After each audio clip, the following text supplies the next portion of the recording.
and kind of get some introductions going and things, and hopefully people continue to trickle in a little bit. But thank you all for signing up on a Saturday, for joining us. I'm really excited to be on this webinar today. Ooh, here's another person. So my name's Chris Resch. Like I was saying before, I'm in New Jersey. I teach at Montgomery High School, which is kind of near Princeton. So north of Princeton, a little bit north of Trenton. And like I was between New York City and Philadelphia. Whoop. I see a big phone. Yeah, number just flashed across my screen. I've been, let's see, back in 2009, I took a modeling workshop, chemistry modeling workshop with Dong Hong Soon and Lisa Shadid. And then 2 summers later, took a modeling biology workshop with Angela Gard from North Carolina. And then was like, hey, this stuff is great. I want to keep using it. I've been teaching AP classes for the last like 13 years. So it's like trying to figure out how can I get this into the AP class. Right. And so I've been doing workshops through STEM teachers and all that kind of stuff and just experimenting. So I'm going to, hopefully we'll get to see some of the fruits of that today. Before we get going, I kind of wanted to give a moment to allow everybody to introduce themselves, and it'd be great to hear where you're from and sort of what you teach and that sort of stuff. I keep getting a number flashing across my screen. Do you guys? Yeah, I keep seeing that too. Yeah, I'm not sure. The 630 number, yeah. So yeah, I think there's different ways. That's the number of my school, actually. So it might be my colleague trying to join. So oh, okay. So I'm at home, so I don't know how to. Yeah, she must see it. Sure. I see the phone number. Yeah. Yeah, that's our number. That's the school number. So I don't know why she's at school. I guess she thought it'd be easier to do the meeting from school. Yeah. Maybe with the Wi-Fi stuff. So. Oh yeah, we're not the best on Wi-Fi. So Gloria, yeah. Maybe you want to start us. Screen is on my screen. Kind of introduce yourself and where you are and stuff. Okay. Yeah, I'm Gloria Latta. I teach at Wheatonville South High School. I teach advanced freshmen, and I also teach a senior AP bio. And I've been teaching for 30 years, and I've been modeling for about 10 of those years. Yeah. So did you start with chemistry modeling or mechanics, or did you start with biology with Frank?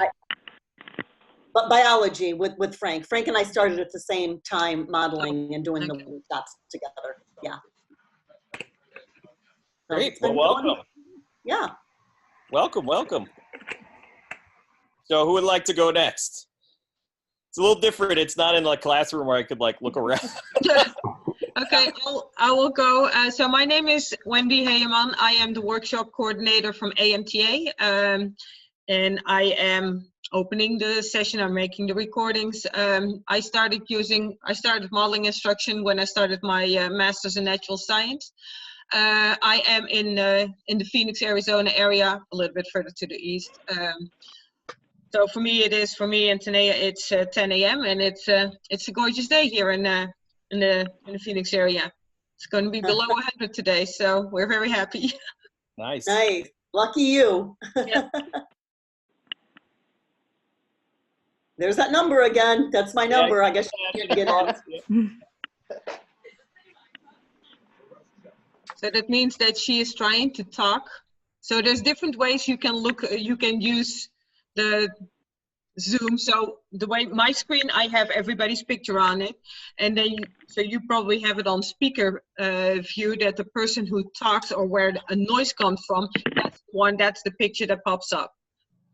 Oh, I don't have everyone's screen. I just see you right now. Okay, no, if you hover to the right top, you can select the different ways different ways to create your screen. So I can see everybody. All right. I'm not seeing anything. I see participants, 16, but I don't, oh, show all?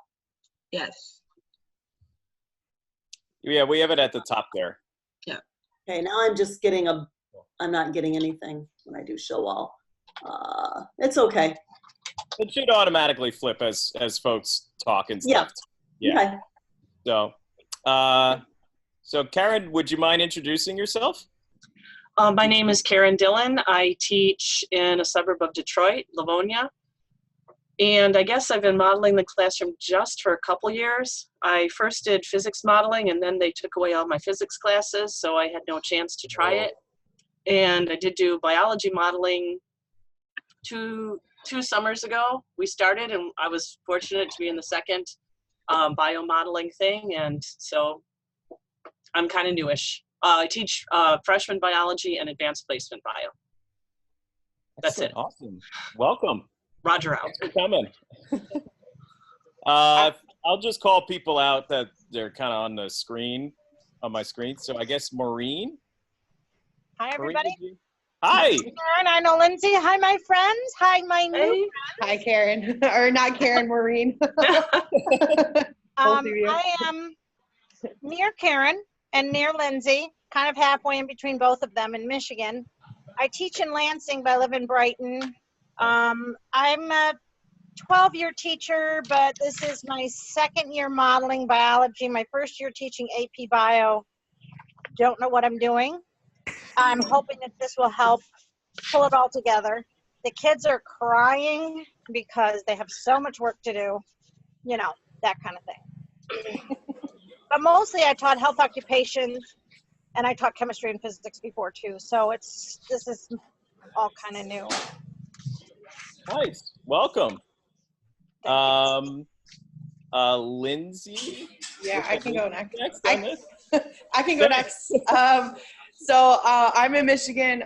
It's my second year teaching modeling and biology. I did biology at Novi with Rebecca Stanley and Melissa Nolan. We were both Maureen and Karen. We participated in the biology modeling 2 segment this summer, which was awesome. I currently do not teach AP Bio, but I would really like to bring it to my school and trying to hopefully figure out a way that we can integrate it into our school and into the modeling aspect of it. So that's kind of why I'm here today. For AP at all? AP Bio anyway? What was that? Sorry, you cut out. Your school, oh yeah, no, that's fine. Your school doesn't offer AP Bio right now? No, it doesn't. I was told it's too expensive, supply-wise.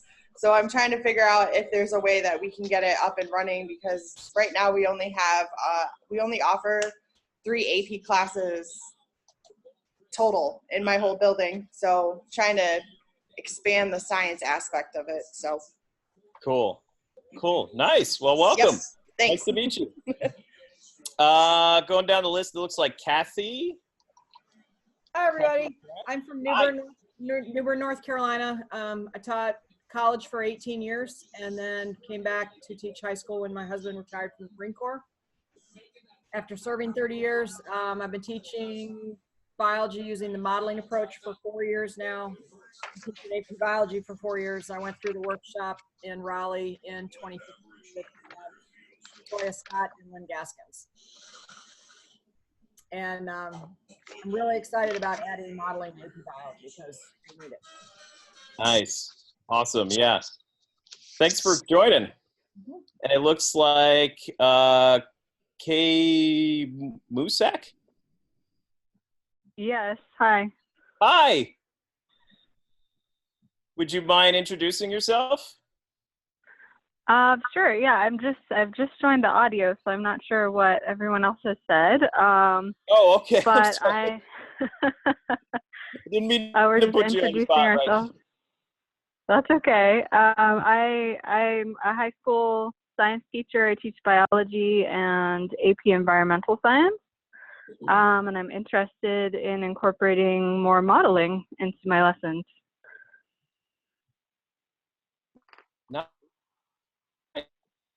Fantastic. Welcome. And Thank you. it looks like my list keeps randomizing here. We got Maureen, Gloria. Did Gloria? I went earlier. Oh, Choose you went first. earlier, yeah. And then I'm sorry, That's me. keep switching all the names on the list here. Ryan. Michigan folks, I'm originally from Michigan. I grew up in Royal Oak. Oh, hey. Yeah. Woo! How about, let's see, Ryan? Yeah, my name is Ryan Casey. I am at Chaminade College Prep, which is in West Hills, California. I went through the chemistry modeling this summer, actually, and started incorporating it into my chemistry class, the college prep chemistry class. I teach AP and honors. And my wife is actually from Livonia, Michigan, so Oh, that's where I am. yeah, she went to Ladywood High School, which I think is now gone. But Yes. yeah. Just closed. Yes. That's awesome. Well, welcome. So a lot of Michigan people here today. It's fantastic.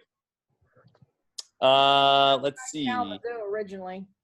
Jeez, this is awesome. In fact, I'm watching Michigan lose football to Wisconsin on my phone. Hey, I'm watching it right now too. Oh, that's the team that we beat last week. Oh, I'm at 8. Oh boy. I'm a little outnumbered then with a Penn State fan. Hey, at least you're not Ohio State. It could be worse. That's true. That's true. It could always be point well taken. Let's see. I'm trying to think. I'm trying to see who else hasn't gone yet. It keeps moving people around, and I haven't called you. If you'd like to introduce yourself, that would be awesome. Hi there. Sure. I'm Jim Gaffey. I teach at St. Ignatius College Prep in Chicago. We visited Wheaton Warrenville a couple years ago for a professional development day, and we're really impressed. And so we are into our 3rd year of a course where we teach a 1/3 of the year chemistry and 2/3 of the year of biology to sophomores. And it's a modeling-based course, but it's all kind of new to us. And I haven't attended a full week-long workshop or anything like that. So I'm here to just learn as much as I can about how to make the biology portion of my course as incorporate as much of the modeling and as well as I can. Sure. So you do know that the Wheaton Warrenfield people will have workshops each and every year. Probably second week of June, 2 weeks, and then all different sciences. So this year they have biology too, but they have chemistry, physics, biology, middle school. They have all sciences, all workshops. Yeah, definitely. I'll check that. Thank you. You're welcome. Great. Well, welcome. Thanks for attending. And it looks, Paula, did you get a chance, Paula? Or no? No. Sorry. I actually am from Ohio, so I'm waiting. Okay. My kids are down there, so I understand. I'm from Cleveland originally, and I'm teaching Lorain, which is like 25 minutes west of Cleveland. I've done the physics modeling, I've done the chemistry modeling, and I was Chris, I was with you with that STEM Teachers CLE, where you came out to St. Ed's, yeah. It's great to see you again. Yeah, it's good to be here. Yeah. Awesome. Well, welcome. Thank you. And let's see. There's a bunch of people that are muted. It looks like Lauren, Jay Larson. I'm not sure if they had a chance. If somebody wants to. Yeah, I can go next. I'm Jay Larson. So I'm Jennifer. I'm also from Michigan. So I teach at University Liggett School in Grosse Pointe, Michigan. And I took the biology modeling workshop this past summer at Novi. And my school doesn't offer any AP classes, but I kind of teach the equivalents, which would be genetics, anatomy, and I also teach a neuroscience class. Okay. That's really cool. So are they semester long, year long classes? They're semester long classes. That's really cool. That's really cool. Well, welcome. Thanks. I'm glad to be here. Then we have McIntyre, and I think it's, I don't know, was it Lisa or Teresa? My name is Sarah McIntyre, and I am from Andover, New Hampshire. I'm an East Coast gal, and I work at Proctor Academy, which is a private high school, and I'm teaching environmental biology, cellular biology. I've taught AP biology and zoology as well, and I'm totally new to modeling. I mean, I've been talking to some of my colleagues about it for a little bit, but I'm excited to learn some more. Where on the East Coast area? I'm sorry, kind of cut out on my end. Okay, I'm in Andover, New Hampshire. Andover, New Hampshire. Great. Awesome. Well, welcome. We have workshops in Maine, so that might work. Maine, Massachusetts. Okay. Great. Yeah. And that's in June, you said? Massachusetts, Boston. Yeah. And that's where Tanea may be leading a workshop. So why don't you introduce yourself, Tanea? Can you hear me? Yep. Yep, we can hear you. Okay, I'm in the car with my kids right now, so hopefully they're not going to speak. My name is Tanea Hibbler. I teach at Brophy College Preparatory.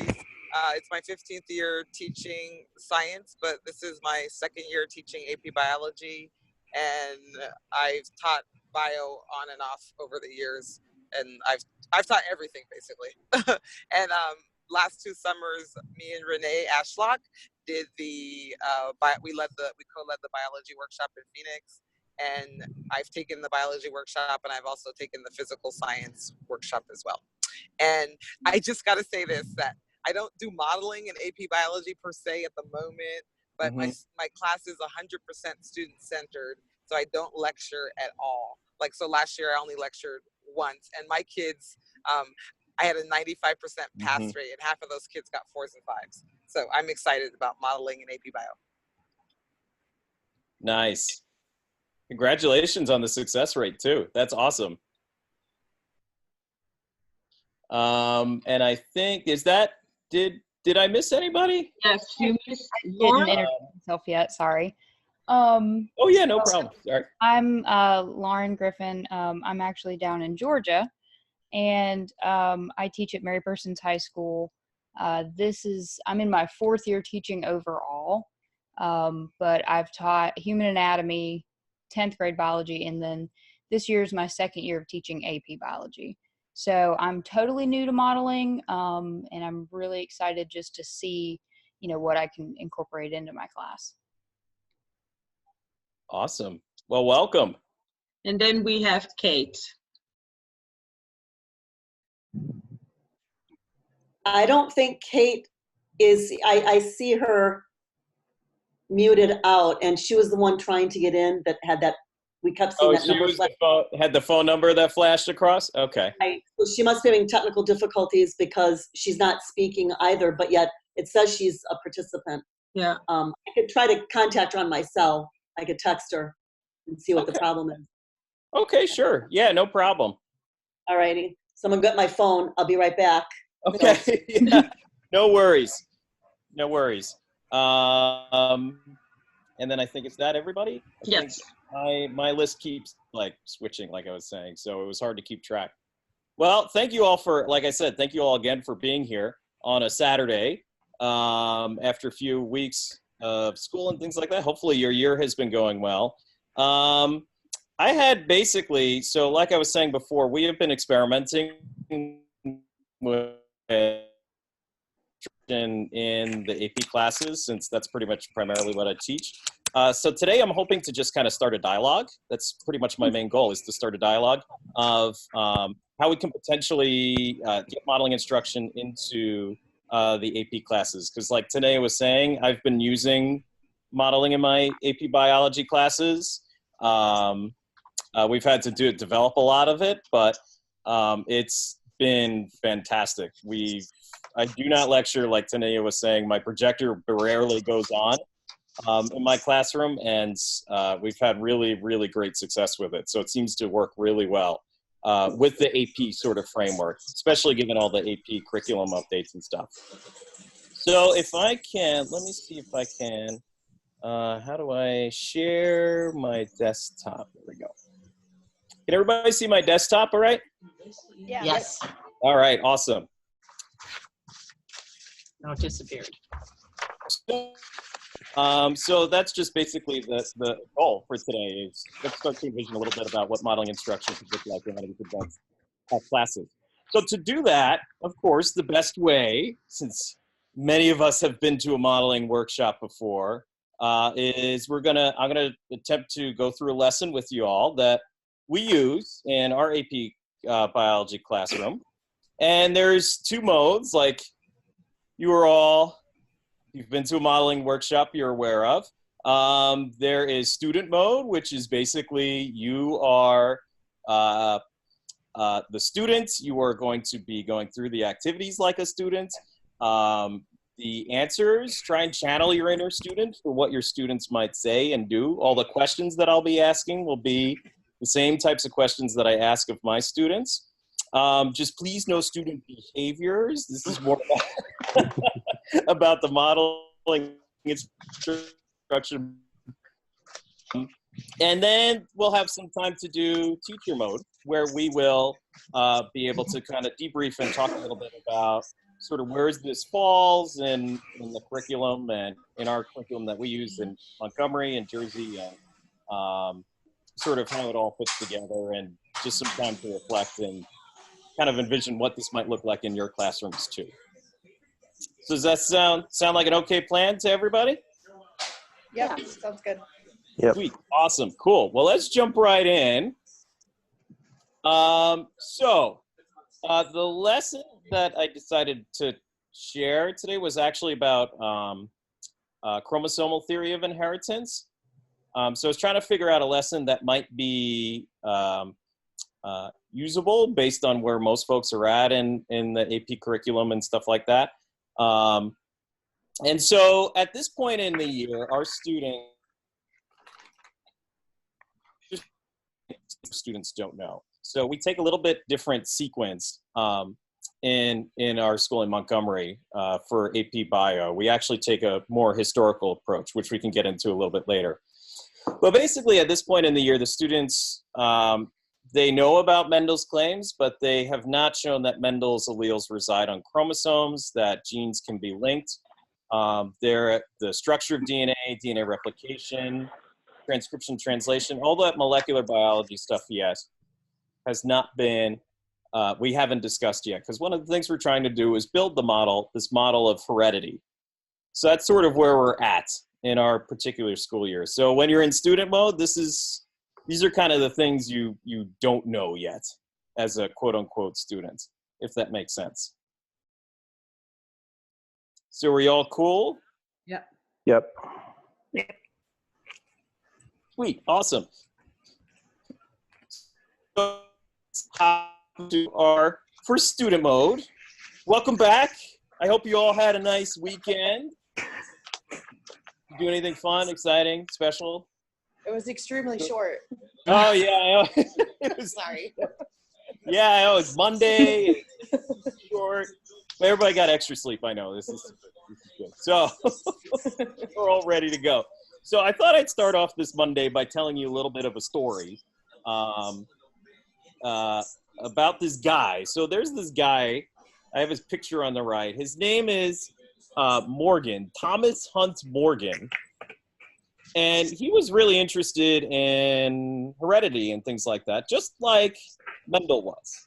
So we've been talking a lot about Mendel, and you've talked about his claims and stuff. And so he did a lot of the same kinds of things that Mendel did with his experiments and crossing things. But instead of crossing pea plants,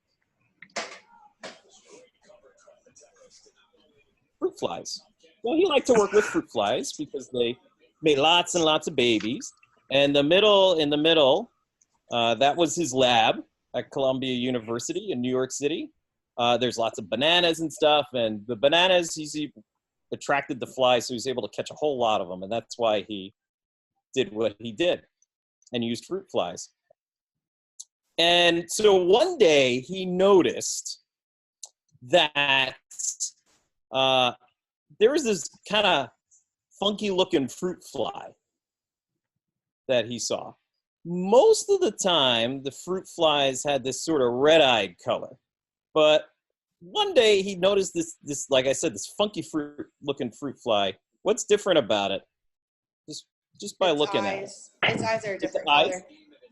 Yeah, its eyes are a different color, right? So in this fruit fly here, what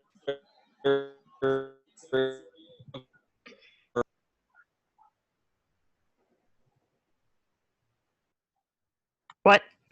You Yeah. cut out there. maybe it broke up. Yeah, we lost you. Sorry, I was like, so on this picture here, what color is this fruit fly's eyes here? Red. Red. Uh-huh. And so in this funky looking one? White. White. Yeah, okay. So he saw this big difference between these two. And he was like, huh. I wonder what's going on with these things. So he decided to basically. I'm on an online class right now. See you later. Am I cutting out again? A little bit here and there. Yes. You're good right now. Yeah. A little bit. Okay.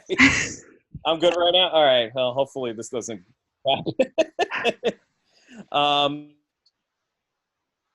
Oop. That time I know I cut out because people were half drinking. So.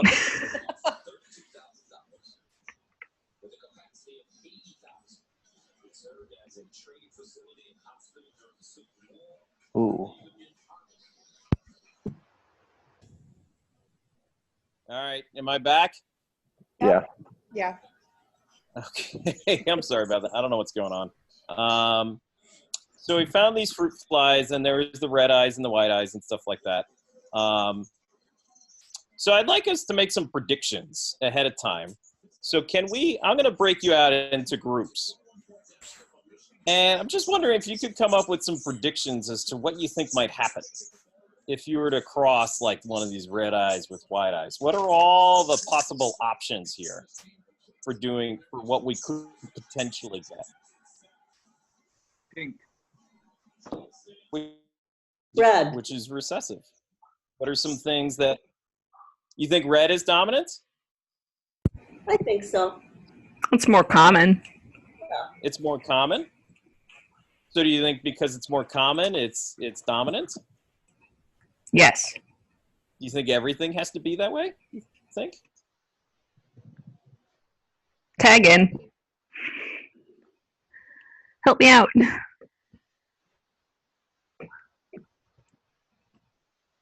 No. Well, let's think about this in groups. So I'm going to break you out into some small groups. I think we're going to do 4 groups. So that means there'll be 3 to 4 of you in there. And I'd like you to make some predictions. Right? So if you were to cross, just like Mendel did, right? What was Mendel's experiment?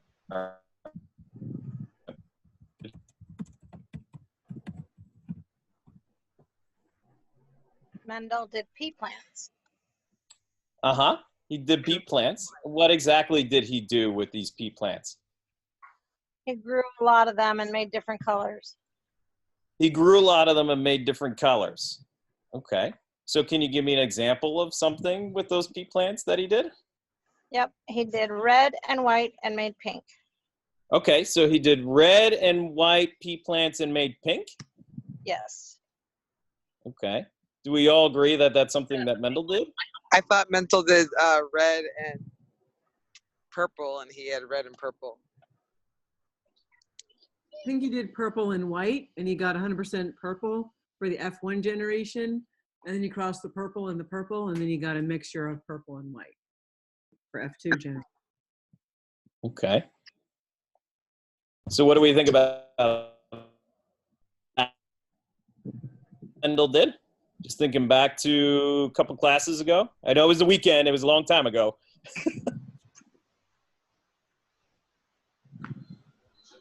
Well, that might be something when you're in your small groups to actually take a look back in your notes and look up.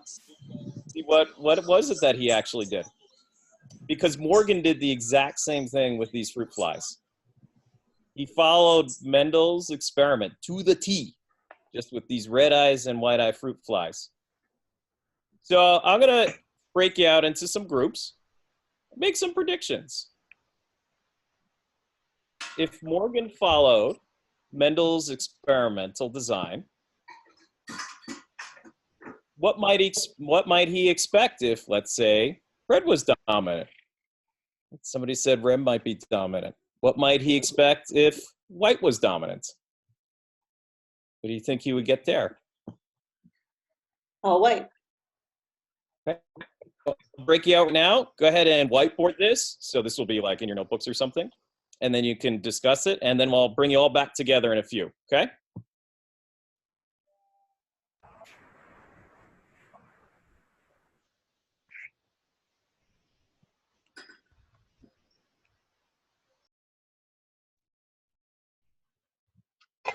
Hello. Hi there. So, what are some of the things that can happen? Well, what if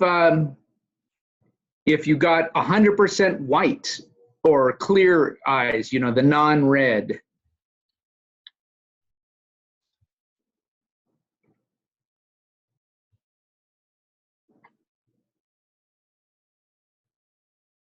But we don't know what is recessive and which one is dominant, do we? Or we just assume? No. Or we, You also want us to look at wing shape, straight or curved, because he kept cutting out when he would say the other trait. oh, okay. So did he want us to do the wings or just the eyes? I think I just didn't- the eyes. Yeah, I didn't hear. Yeah, I know that he mentioned something about the wings, but I don't know if he wants us to look at the wings.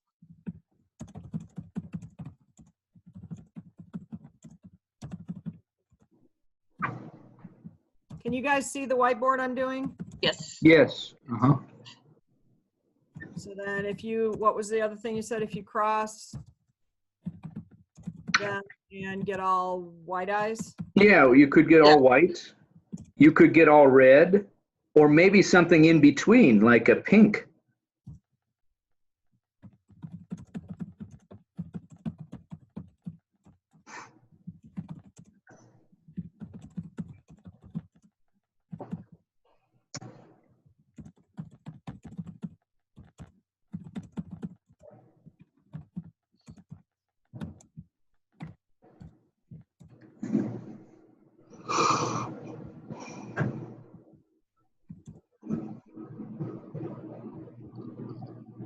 Spelling.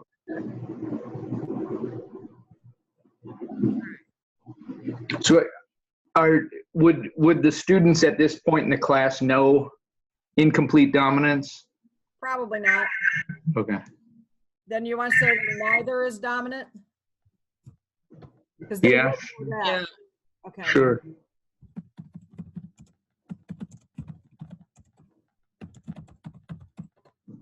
If I could spell, we'd be all set. There we go. Is that good?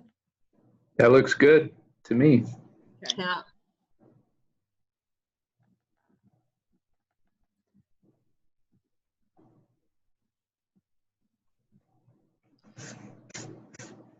Yeah, he did purple and white flowers. And smooth and wrinkled and yellow and green seed. Yeah.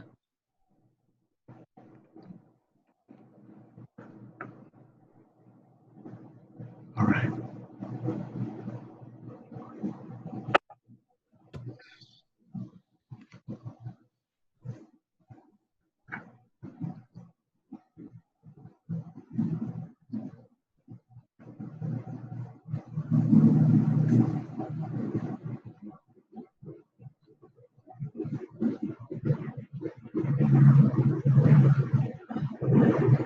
So Kathy, what are you looking in the workshops when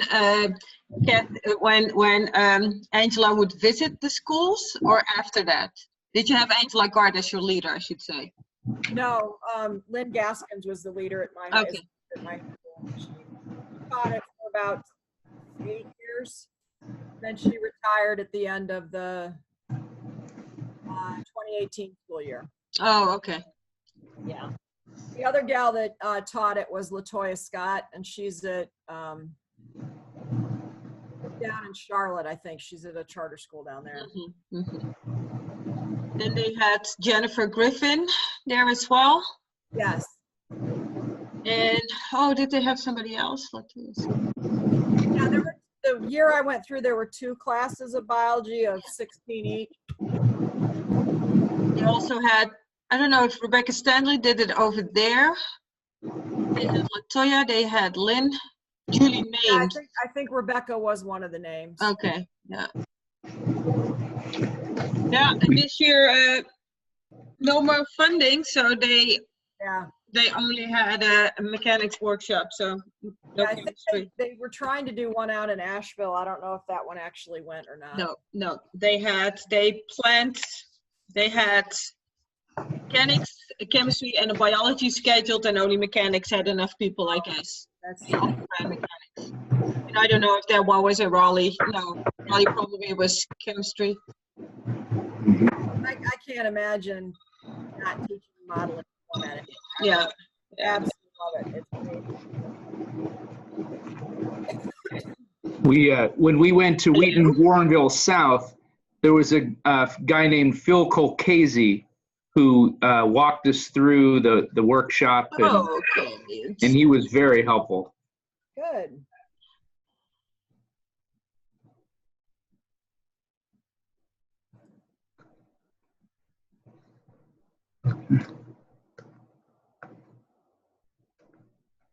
So Kathy, what part of North Carolina are you in?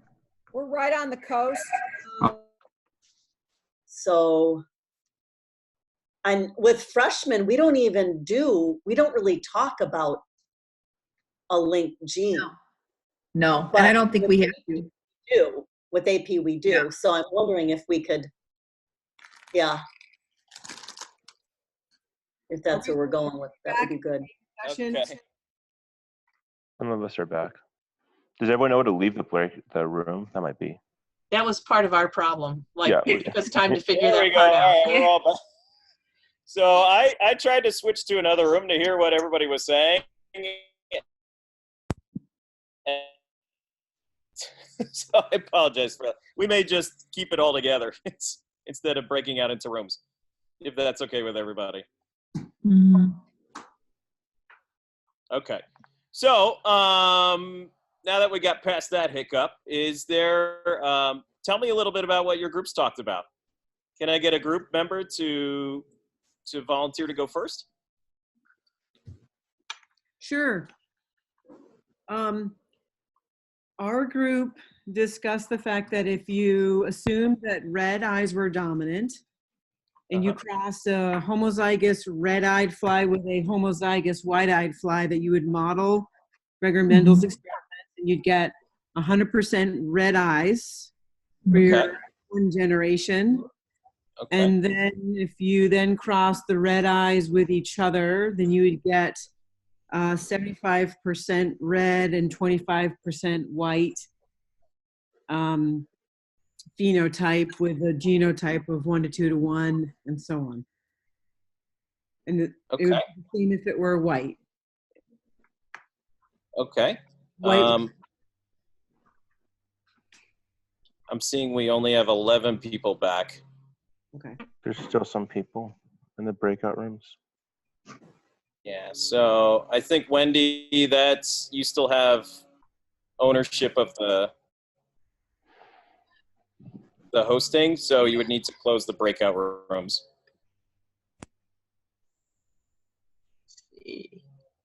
Not sure where I do that. I can join the room, I cannot close it.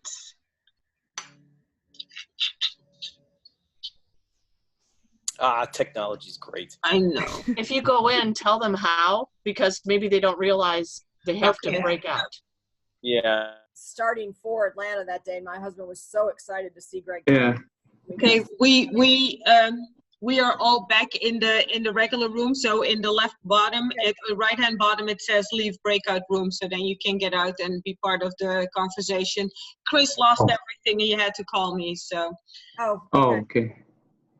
that this should work. Let me see. Leave breakout. Okay. First generation.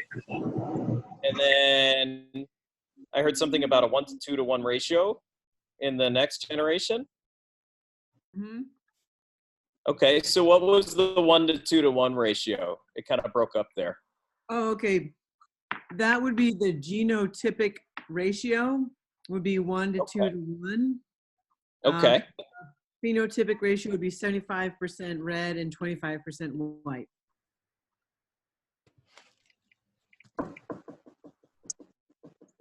Got it. Okay, so if you're Morgan, you would see about 3/4 to 1/4 red to white? Mm-hmm. Okay, sounds great. How about another group? Can I get another volunteer? Well, our group, we kind of had the same idea, but we couldn't remember the details. Okay. So we knew that if dominant was red, or we assumed dominant was red, the first generation, they would be all red. And then the next time, it would be some red and some white. But we couldn't remember the formula. Okay, so the next generation would be some red, some white? Mm-hmm. Okay. So the formula that we're thinking about, which formula are you thinking about? We were thinking about how to actually do the crossing, because we didn't know whether we were supposed to do it in a big box with 2 traits or 1 okay. trait. And we were just trying to iron out the details. Okay.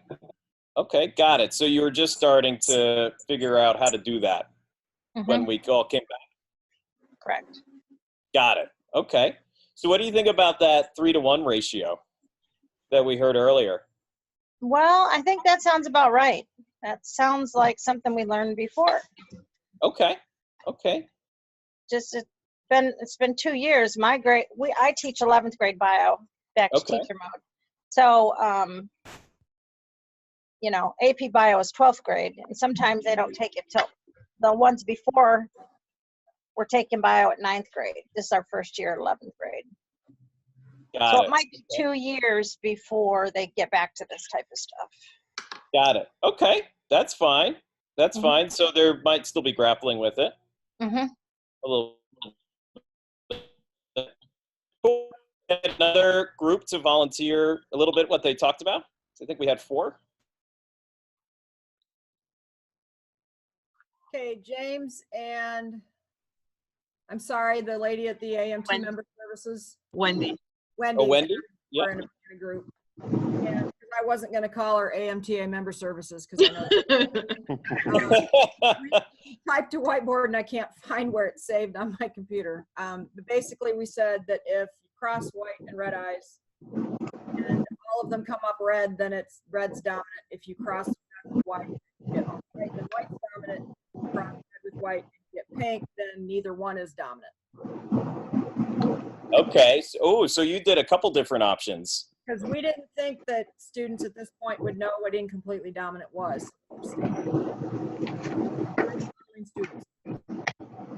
I'm getting a lot of wind in the. I keep getting cut off. Somebody's driving. I'm not sure. Yeah, the sound's kind of cutting off.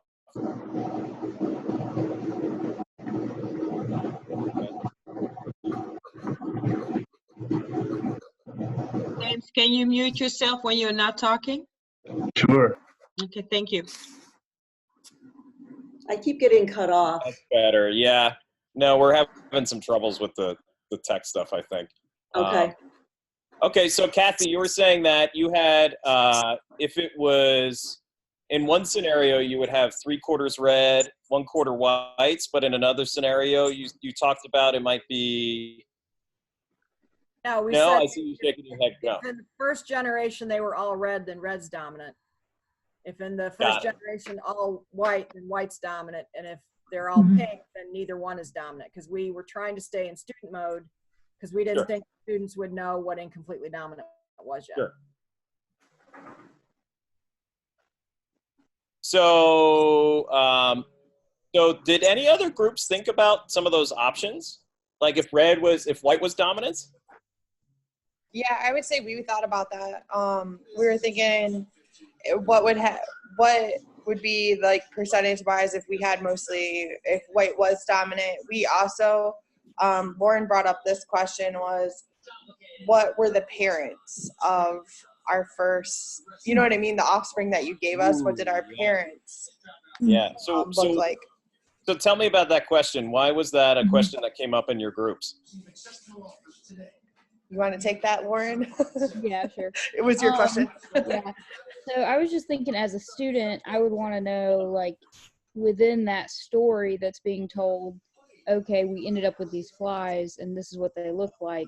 I would want to know, okay, if those are the offspring from some cross, what did those parents look like? And was there any history of, white or red eyes, and have they ever shown up before? Where'd that come from, I guess? Okay. So why do you think that that's an important question for you? Like, why do you think that would be an important piece of information for you to know? As a student, if I'm looking at these two flies, and I'm thinking in terms of, okay, the F1 generation or the F2 generation, whatever generation this is, I feel like that would just provide me with more information to say, okay, well, if these two cross and they're from the same, set, I want to know a little bit about their family history to see if it will come up again. Got it. Okay. Do you think for everybody else in the room, do you think that that's a valid and an important question to ask? Yes. Okay. Did it come up in any other groups? Yes. Yours also?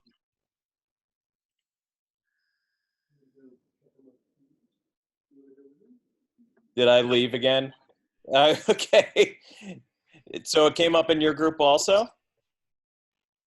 It did in ours. It came up because you said, well, if we're assuming that they're homozygous or purebred, a purebred red and a purebred white. We said, well, we'll make this prediction assuming that they are purebred. Because it's pretty hard to make a prediction not knowing if they were homozygous or heterozygous or. Okay. All right. So that might be something to keep in the back of our minds when we're talking about predictions is what are we talking about? What did Mendel use?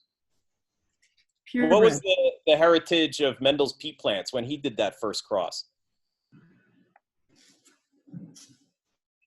Purebred purple and purebred white. He knew that they were purebreds. They're purebreds? Mm-hmm. Okay. Okay. All right. So perhaps maybe that may be the case you're saying, and that may not be. And that's something to kind of keep in the back of our minds. How about the fourth? What did you folks talk about? Was it along the same lines as the other three? Yeah, we had the same results.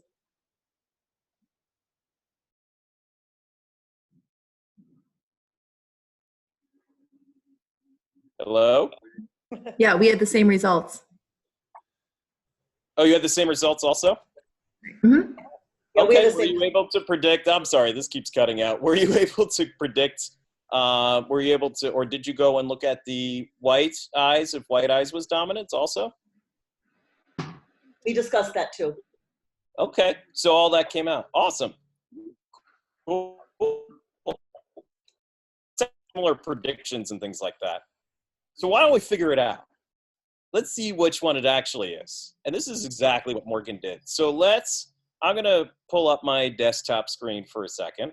And yesterday I had sent a link to everybody. So we're going to pull that up now. And when you do pull that up, you should see a screen that looks like this. Mm-hmm.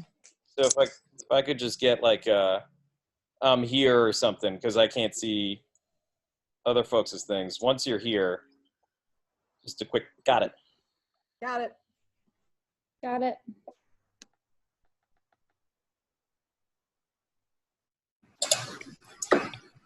Got it. This is the lab we use to do fruit fly labs in my class. Got it. Nice. Got it. And if you're having trouble, you can definitely send me. Perfect. We're going to enter as a guest. And you'll see this sort of lab bench. And we're going to order some of these fruit flies that Morgan saw. So let's click on our computer, order flies.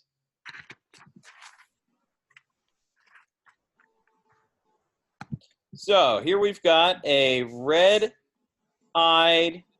female fruit fly. Okay, so let's put that in our cart. And then white-eyed, we had a white-eyed male fruit fly. So to change our eye color, to order it, we go to eye color. And then white. Throw it in our cart. And then hit on the shopping carts. Amazon, same day delivery. We've got our flies. Magic. So, what just happened? What did they do there? What did it look like happened there?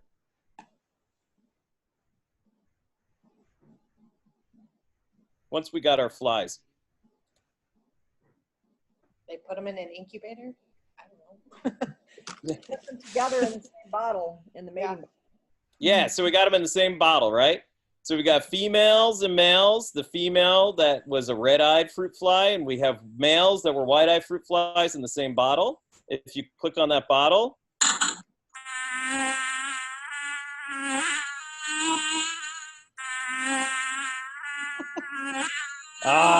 it's the sound of love. little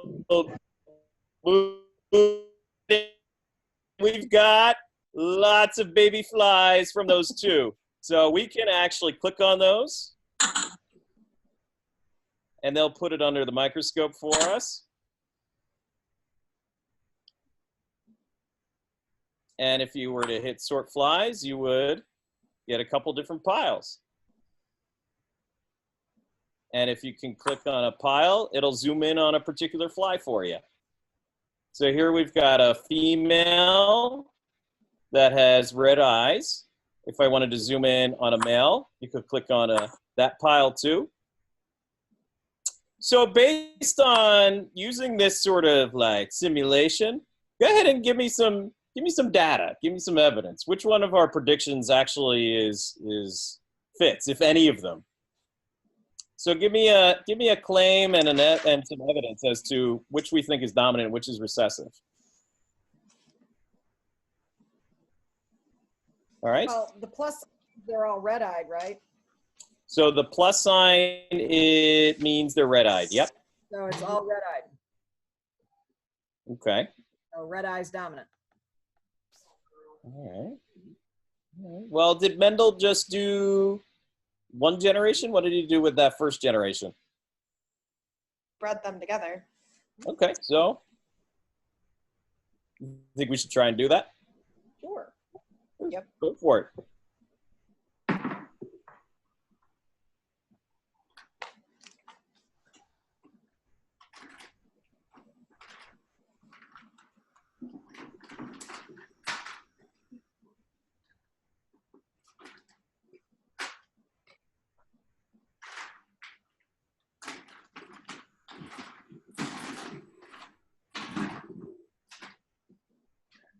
Is everybody read that F1? Just click on the use a new mating button. So you click on the pile and then use a new mating. Hang on, I messed up. I gotta start all over again. I'll be back. Okay. No worries. And once you think you have your data, I'd like you to put this in a CER format on your whiteboards. So if you're unfamiliar with CER, it's claims, evidence, reasoning. So what's our claim about which is dominant and which is recessive? What's our evidence and what's the reasoning for that? And you can write that down, and we'll just kind of hold up notebooks or whatever to as sort of our proxy whiteboards.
How's everybody doing?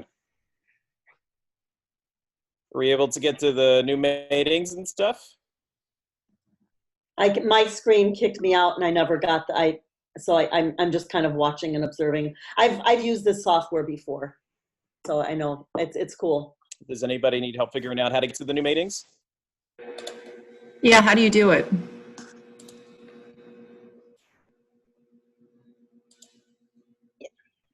I'm looking for the link, the name of the website.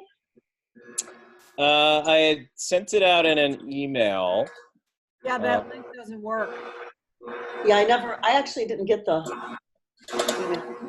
Oh, you didn't get the email? No. I'd sent it to whatever. You could go to the website. And that's my mistake because Phil registered you and Kate. Phil got it. Yeah. I just copy and pasted it in the chat.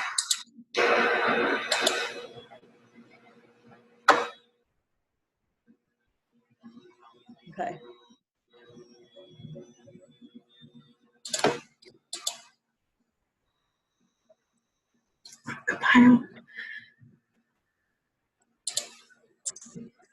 How did you get to the new mating jar? So what you do is if you click on, after you zoom in on the pile, there's a button that says use a new mating on the bottom right side. Okay. So when you zoom in on like one of those piles, it'll say use a new mating. Just click that. It'll say it added it to that new mating jar. Mm-hmm. And then zoom out and click on the other pile. You can zoom in on that pile and it'll also say use a new mating.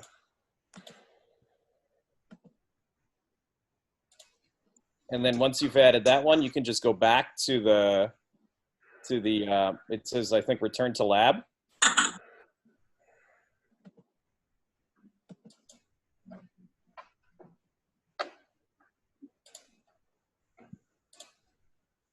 Were you able to find it? Yeah, I can't go back and forth. It kicks me out, so I'm back and forth right now. But okay. Yeah. I got it to work, and I have three piles now instead of 2. Ooh, okay. So why don't can you show us what your screen looks like? Yes, give me a second. Sure.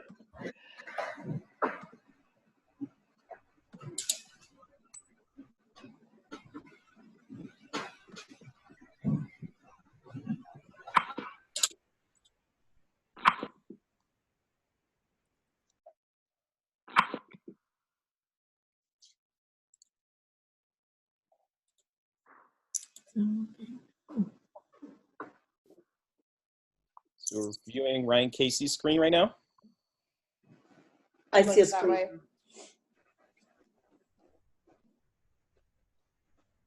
Ryan, do you have your screen? I think you have your screen on.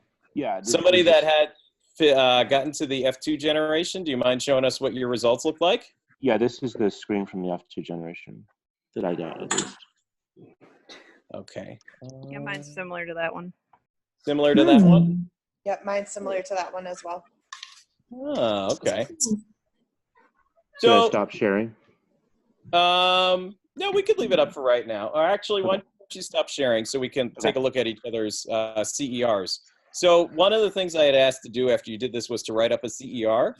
Could somebody show us your whiteboard to see what you actually put down?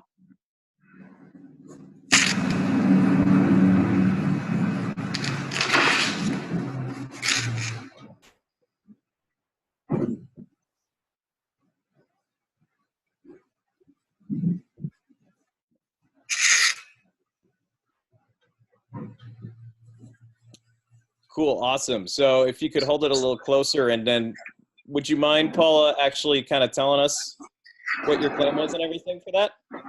Okay, I'll try. Sure. We said that our original claim that the color red was dominant, and we proved that because we're going off of Mendel's research, and you said that this scientist did the exact same thing. So when you have the F1 generation, you have everybody has red eyes. So you start off with red eye parents, and then I got all females had red, all males had red.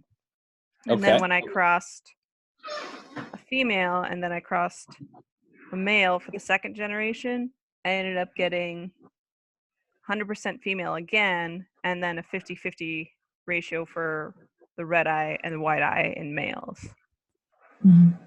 So that's that. Cool. Cool. Okay. So what in the first generation made you start to think that it was, what did you see that made you start to think it was dominant?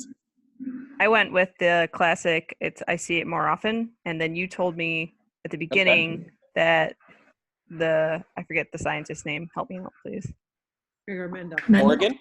Morgan, yeah.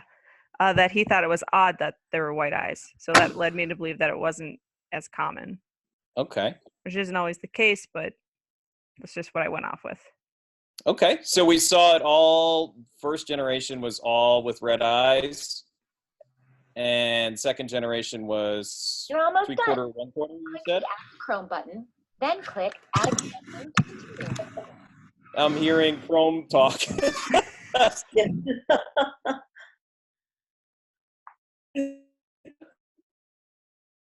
Okay. So how does that compare to other people's? Is that what did other folks get similar results? Kathy, did you have similar results to Paula? I'm still trying to get to the website because it's blocking me. It's telling me. Oh. And so I'm trying to get my Adobe Flash Player unblocked, and I'm working on it. Okay, no problem. No problem. When we've done that in class, we've gotten those. You've gotten those results too. Okay, cool. So Paula, you said you had, or somebody had said that they had 3 piles. Yeah, I have 3 piles too. 3 piles. No problem. Yep, So I have 3 piles. you have 3 piles. So what are those 3 piles? The same as hers. They divided it up into males were half white, half red eye, and then all the females were in that third pile with all red eyes. Almost done. Click the Add to Chrome button, Add Extension. Almost done. So there were 3 piles. Yes. And it cut out. I'm sorry. There was one that was all female. Yes, one was all female red eye, and then the 2 other piles were males with half of them red eye and half of them white eye. Okay. All right. So what do we think about those results? It must Is have there anything peculiar something about to 'em? do. What a coincidence that Yeah. like all of the wide-eyed ones end up in the males. I thought that was interesting. Oh yeah? Why do you think It's an that was odd coincidence that all the white eyes were on males. So you think it was a coincidence? It could happen, probability, you know. It did seem weird. I wonder if we like ran it again, would What we would get? happen? Yeah, what happened? Okay. Oh, that's a good idea. So what would happen if we were to breed these things again? I wonder if somebody would be willing to go ahead and do that for us and then kind of check back in. Can I get a volunteer to do that? I could do it. Awesome. Thanks. So while that's being run, I'm curious as to if we're thinking about like Mendel's rules. So we were talking about some of Mendel's claims earlier a couple weeks ago, a couple classes ago. Do you think that these results are consistent with those rules?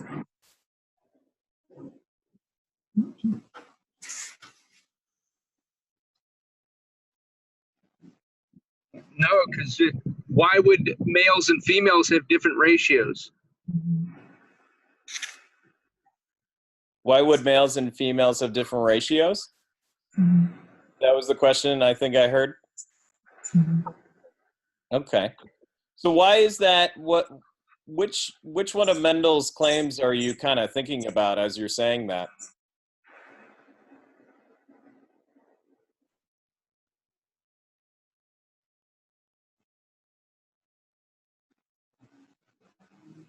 Just the randomness of the mating. The gene distribution should be random. Okay, but in this case, it's not? Is Yeah, it possible? correct. Is it possible that maybe female fruit flies can't have white eyes? That there's something about being female that's like they have hormones or something that stops them from being white-eyed. Well, that's an interesting idea. I think we're in agreement that we must be missing something at least at this point. Like, what do folks think? I agree. Agree. Are we thinking that perhaps is there something that we're missing? Because otherwise, what would we have expected to get? If we were to take the male and female into account, what do you think it would have looked like in that F2 generation? Close to the same. In which, I'm sorry, go ahead. I said 50-50. 50-50. Like, so instead of obviously split 50-50 male and female, but also split 50-50 red and white eyes. Okay. All right. But before I thought the dominant one would show up more. Someone was talking about a 3-to-1 before. So should it be 3-to-1 for the males and 3-to-1 for the females? Yeah. So who was talking about 3-to-1 before? Someone with good math skills. They're in the AP math class. So we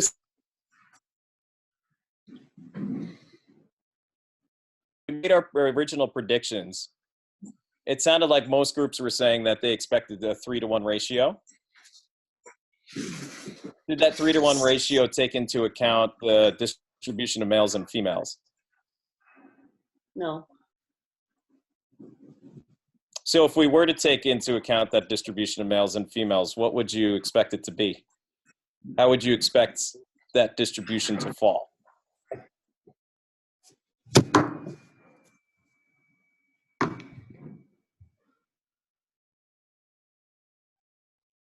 I thought it'd be equal parts, everything. Okay. Missing something. So the question I think might be is, well, what are we missing? So we've got, since we're on an AMTA webinar and an unlimited budget, you can order as many flies as you would like. We have a simulation where we can do lots of different breeds like that. So what do you think we're missing from all this? So why don't you go ahead and order some flies. See what do you think we're missing in all this? If we knew all Mendel's rules, we might have been able to predict this. Could we do it differently? And can you even get females with white eyes? Should we go back and order females with white eyes and put them with males with red? Because maybe it's not hormonal.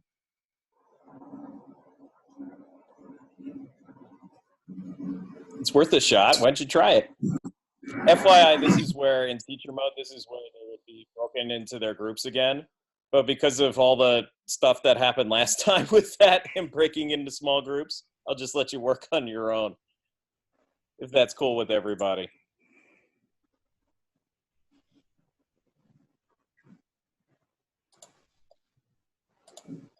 So design some experiments. What can you come up with?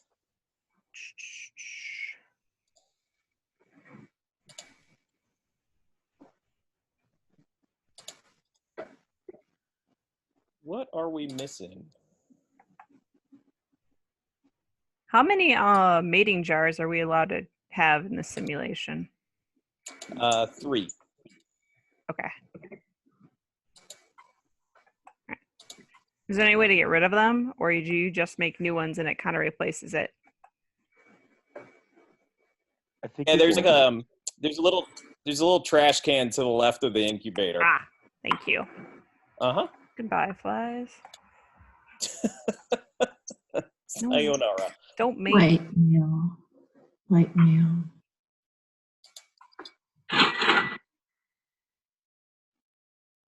Well, somebody's buying flies. Right, unlimited budget, Wendy. Order as many flies as you want.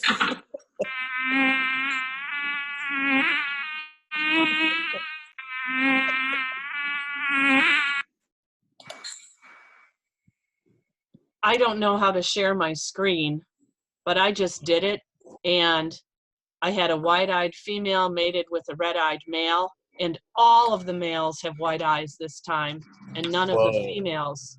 And the females are all red. It's in the bottom. There's like a box with a little arrow that's pointed up, and then if you hover over it, I think it says share. Whoa. Okay. Karen, I got the same thing. So I did the same thing and got the same thing. Yeah. So what do you think that means?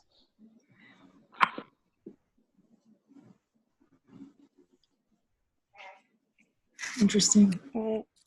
Males and females inherit differently? Yeah. Has to do with their it has to do with their sex chromosomes.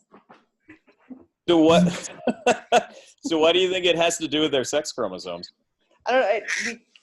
Because females, I learned this in just biology. Females are XX and males are XY, and that's it has to be something with that. Okay. But isn't that humans? We're not like fruit experiment that you flies. just did. Well, I will say that fruit flies do have an XX and an XY chromosome. No way. Yeah, it's pretty cool.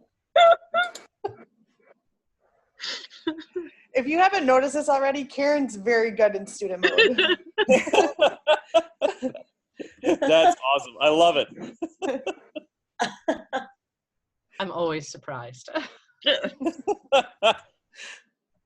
So, Lindsay, how do you think? Oh, I'm sorry, I just caught you mid. Nope, you're good. Sorry. So, Lindsay, how do you think that? What do you think that means? Like, so you're thinking that maybe X's and the Y's are somehow involved? Yes. How does the evidence that you just got kind of point you into that direction?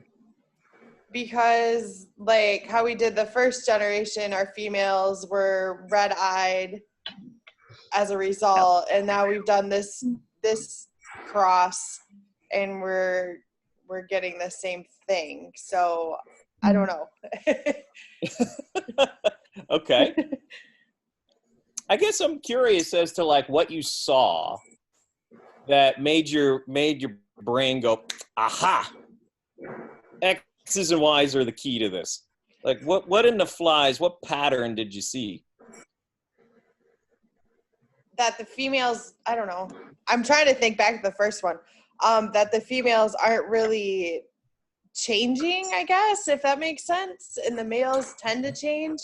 I'd be curious to see what would happen if we took a female and a male from this experiment that Karen did and crossed them to see if we ended up with the same F2 generation as we did the last time, to see if we ended up with those 3 piles again. Okay. I don't know. So I think this sounds like a great place for me to take and for folks to meditate some. What do you think? So what is it in this data that we're seeing? So that was an interesting idea, that the X's and Y's are somehow involved. Are other folks thinking the same thing, that maybe the X's and Y's are involved? Or is Lindsay sort of the outlier? The cheese stands alone, yeah. I'm with her. Smart. I always follow her. Yep. Oh, okay. All right. Oh, so you're on the don't Lindsay do that. bandwagon. Gloria, what do you think? Are you in the Lindsay bandwagon? Sounds good. How about everybody else? I've heard Agree. from a Yep. few people. Yes. But males and females both have X's, so shouldn't it be the same result? How so? If they both have X's, wouldn't they have equal distribution? So it must be something weird. Maybe there's some other trait that affects the eye color. Okay. That's just student mode there. Sure, yeah, yeah. Maureen, what do you think about that?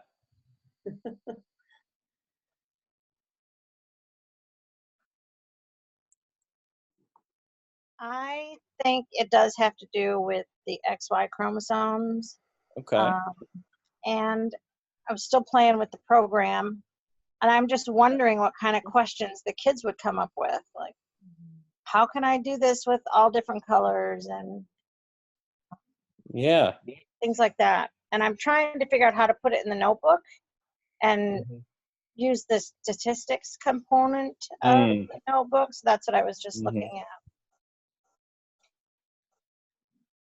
But I We'll think often do that too. They'll start playing with the stat thing. And for folks that teach AP Bio and stuff, chi-square, this is sort of a natural place where they tend to go, especially if chi-square was introduced in the beginning of the year. yeah, we've done that. So this would be fun for them. But I don't know what options the kids would come up with besides let's just go with the sex linked chromosomes. Do you think that would be the only option, or do you think they would come up with maybe some other reason, like They might come up with something else, because if they're stuck in that like Mendelian mindset, he did plants. So it's not as like plants have both parts. So it wouldn't be as concrete as seeing that. So they might not make that connection right away. that's true? I mean, like I said, I don't teach AP. So my regular bio kids, I can see that being, they can't make that distinction because they think that fruit flies aren't like people in that sense. It's true. I don't know, maybe something. Well, so if we're thinking that, just staying within the student mode kind of questions, if we're thinking that the X's and Y's are involved, and just as a teacher side, if they do start to think that, especially kids that have had bio in the past, as like freshmen or sophomores or something, they'll go X's and Y's. But if we're starting back in that student mode, if we do think that it's X's and Y's, can we come up with an experiment to figure out like how that's coming into play here?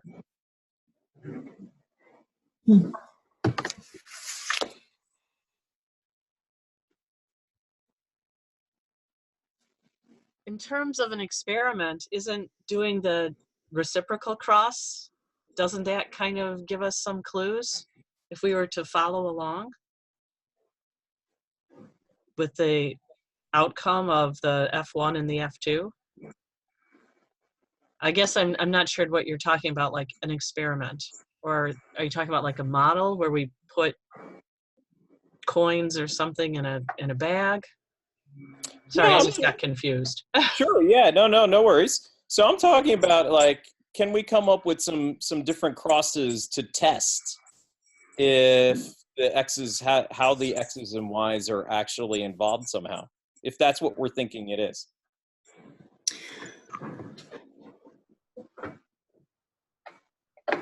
Well, could you take a homozygous red female and cross it with a white-eyed male?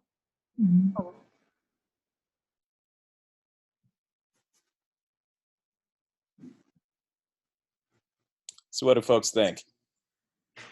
I agree. That sounds like a good one. So did you say homozygous red female with homozygous white male? Yeah, because then you should get 100% red eyes, males and females. Yeah, like Mendel. Can we do a Punnett square? Yes, that's what I just did. Just sort of. Because I'm like, you're sitting there writing something down. You must be doing something. Yeah, but I don't know how else to think about. I don't know how else I don't know how to get into that student brain and have them figure out a way. I mean, up to this point, they've done some Punnett squares, right? Mm-hmm. They've done Mendel's Punnett squares, but they've never done sex-linked Punnett squares. So it looked like Paula was I know what my students would do. if she was. My cat bit my foot, sorry. Yeah, mine would just go and mix all the colors up, and then I would ask them to sort the data.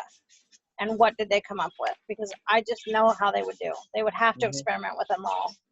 And then I would make them collect it and then try to sort it from there. And then maybe refocus them. I don't know.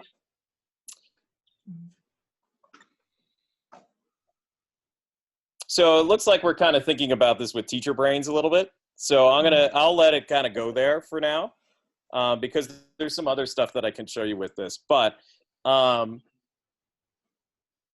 in terms of, like, I think the questions you're asking are awesome in terms of what is it that my students would do with this, right? So here we've got some experimental results that don't match Mendel's rules. So from the rules of the game. So what do we think that something is? And generally speaking, folks went to the X's and the Y's, right? That's what you all did? My bandwagon. Yeah. So the question is, what is it that students are seeing that may prompt them to think about going to X's and Y's? And that's what I ask them all the time. So I'm going to let that kind of marinate a minute. You know, what is it that... The difference in gender, the difference in the outcomes based on the sex of your flies. Mm-hmm. And the program is already separating them into males and females. Do you know what I mean? And then separating by color. So that's kind of where my brain started to go with this, was like, okay, why are they separating it into males and females? So I wonder if there's something that has to do with that X and Y. Okay. So why did seeing an uneven distribution of white-eyed and red-eyed fruit flies between the males and females, how did that lead you to what was the logical sort of math that led you to X's and Y's? It was that one experiment that all the females were red, and then the males were split into those two groups, X and Y, and they were evenly distributed. And that's what, seeing that result made me go, okay, the females aren't like the males, and why is that happening? Okay. 50-50. Mm-hmm. Right. And that's typically where my students will end up going to with this. Of males and females with the white eyes, and that doesn't make sense. So what kind of question might be a good follow-up to get them if they haven't necessarily connected it to the X's and the Y's yet? What kind of natural sort of line of questions could be asked after that to help them kind of start thinking about X's and Y's? Are there differences between male and female chromosomes? Yeah. What actually is what's the difference between a male and a female, chromosome wise? Are you asking? How are they different? No, this is just rhetorical. Some questions that I ask with my students. Yeah. Because they would have I think most would have enough knowledge to go there then with that, following this storyline. I like it. So when you're asking, so what kinds of things do you think students need to? I'm sorry, go for it. So when you're asking them these questions, are you moving from group to group to group to group, or have the groups come back typically, and then are they reporting out at this point, or you're working the whole class, or is it they're still in their groups, right? They're still in their groups, yeah. And I was hoping the group thing would be working, but that seemed to not happen. But generally speaking, I'll pull them back together like I did after the first one, where they notice like some kids like, wait a minute, this isn't right. The simulation's wrong when they see the uneven distribution. And then it's like, well, why is that peculiar to you? Or which of Mendel's rules do you think this is violating?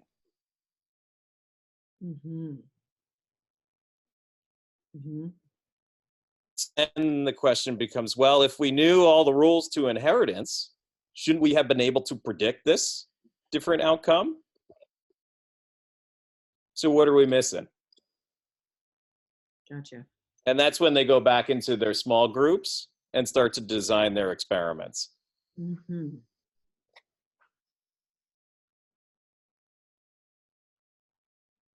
Cool. So what do folks think so far?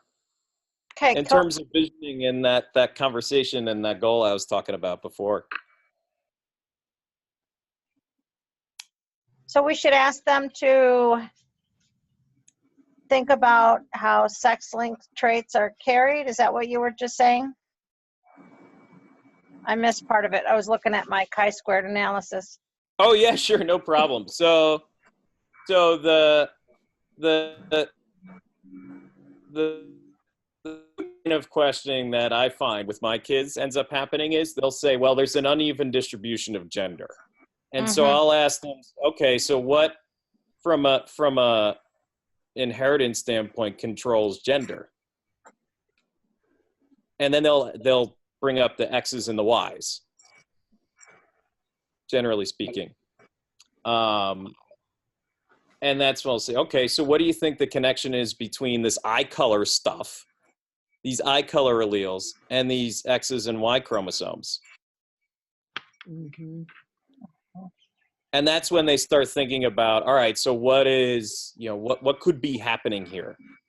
Is it that it's following an X chromosome? Is it that it's following the Y chromosome? Is it that it's following, this allele could be following both the X and the Y chromosome? And usually come to those different options. So could we design an experiment that could tease out which one of those options it might be?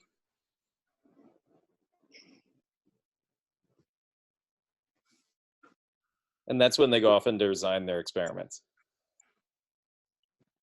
So I'm going to say that to all you as teachers, what sort of experiments can we do to kind of tease out which options it is that we're talking about? We're thinking there's some connection between these alleles and the X's and the Y's. How do we know it's on the X only? How do we know it's on the Y only? How do we know it's on both? What experiments could we do to tease that out? So that's one way of framing it for kids that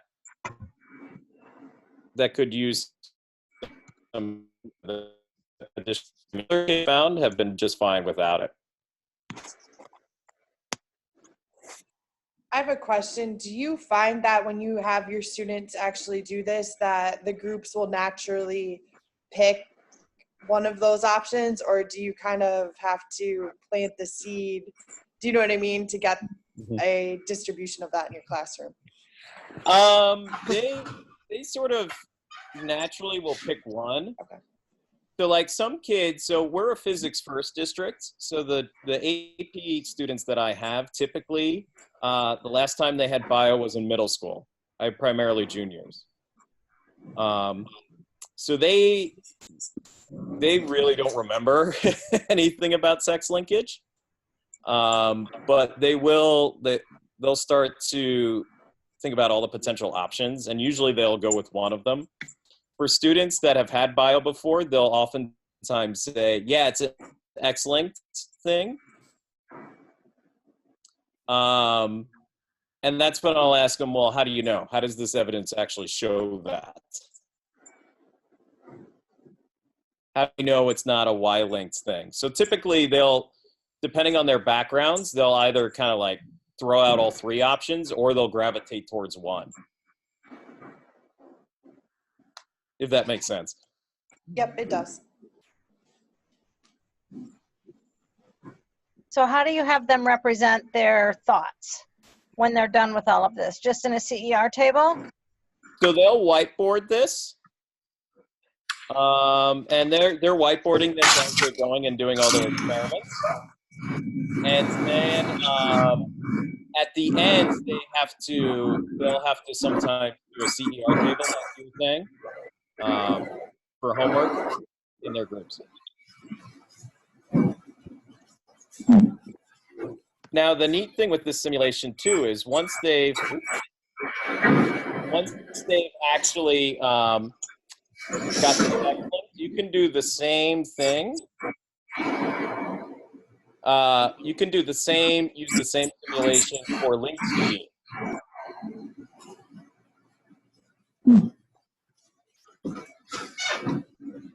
I hear something in the background, yeah. It sounds like somebody's driving.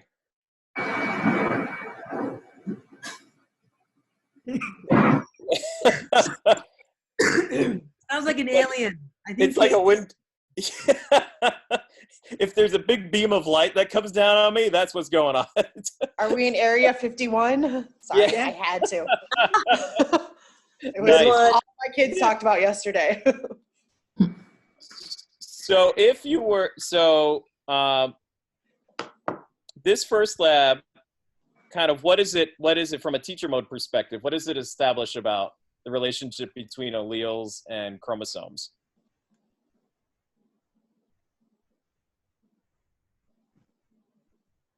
It does At the end of the indicate day, that alleles are on chromosomes. So the way the chromosomes move, the alleles follow along. yeah.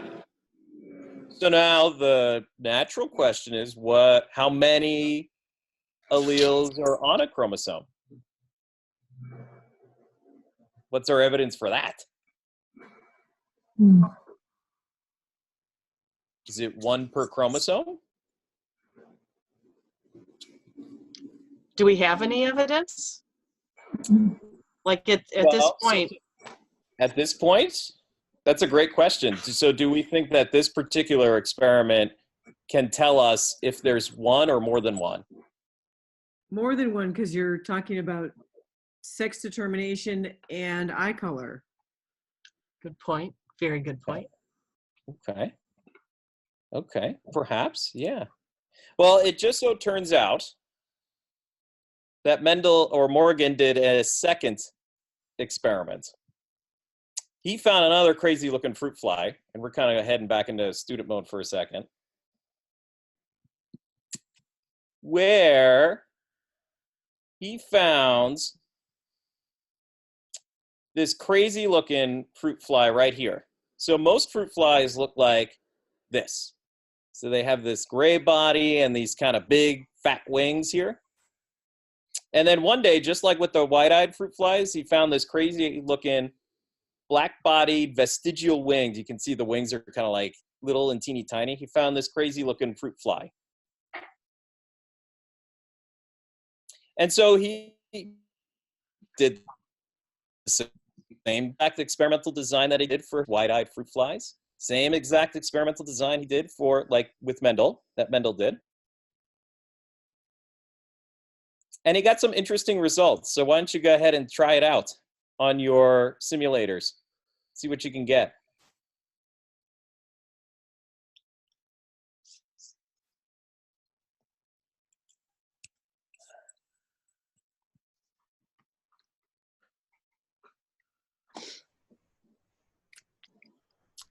And I'll do it along with you.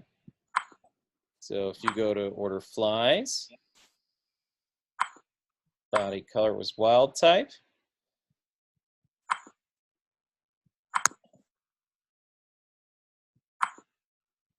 So we had a male black-bodied fly with vestigial wings.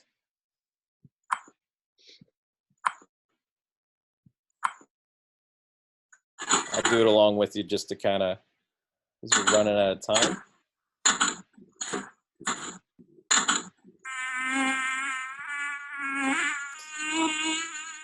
And this is usually when a kid will say, this is how I'm asking my prom date to the prom. I'm going to run up to them and go, eee.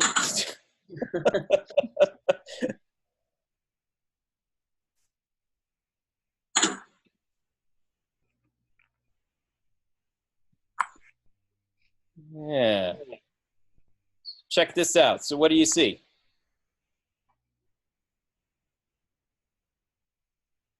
Which do you think is dominant for body color based on these results so far? Gray or black? Black. Okay, well, let's zoom in on one. Let's see what color they got. Is that a gray body, or I guess a tan body, or a black body? Tan body. I was wrong. Okay. So tan body's dominant to black, we think, based on these results? Yes. Okay. How did these results show that? They're all wild type. They're all wild type. Yeah. Okay. So if black body was dominant, what would we expect? They'd all be black then. All right. Since they're all gray body and Cool. have normal wings, those must be dominant. All right. So how about wing type? Is Regular. normal wings or vestigial wings? Normal No. wing. Normal wing, we're thinking? Okay. So Kathy, how come? Because all of the offspring have the tan body and the normal wing. Can we cross two of these offspring and see what we get? Ooh, that's a great idea. Let's give it a try. So use a new mating. Zoom out. Use a new mating. Let's zoom out again. There we go. We got our next generation. There is a way to turn off the sound, FYI, in case you're like, so you don't have 30 computers doing the same thing in one classroom.